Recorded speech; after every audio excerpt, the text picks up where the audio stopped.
তীব্র গতিতে নেমে আসছে পাহাড়ি ঢল, পূর্ণ শক্তিতে ভাসিয়ে নিয়ে যাচ্ছে বাড়িঘর, রাস্তাঘাট সহ পাহাড়ের পাদদেশ ঘেঁষা গ্রামটি। মানুষের চিৎকার, হাহাকার, আর্তনাদ। ভয়াবহ এ দৃশ্য ভারতের উত্তরাখণ্ডের ধরালি গ্রামের।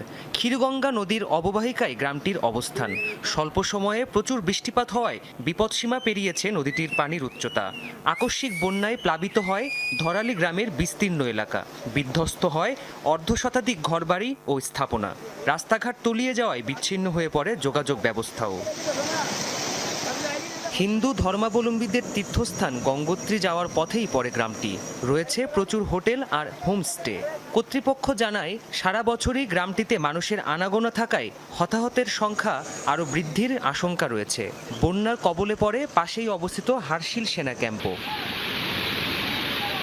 উদ্ধার তৎপরতায় যোগ দিয়েছে ভারতের জাতীয় দুর্যোগ মোকাবেলা টিমের সদস্যরা। অংশ নিচ্ছে সেনা সদস্যরা সহ স্থানীয়রাও। তবে টানা বৃষ্টিপাতের কারণে ব্যাহত হচ্ছে উদ্ধার কাজ। ঘটনাস্থল পরিদর্শন করেছেন উত্তরাখণ্ডের মুখ্যমন্ত্রী পুষ্কর সিং ধামি। काफी ज्यादा मौसम खराब होने के कारण से আবহাওয়া অনেক বেশি খারাপ হওয়ায় উদ্ধার কাজ বেশ কঠিন হয়ে পড়েছে।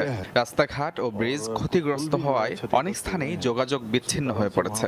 তবুও উদ্ধার কাজে নিয়োজিত সকলে প্রাণপণ চেষ্টা চালিয়ে যাচ্ছে।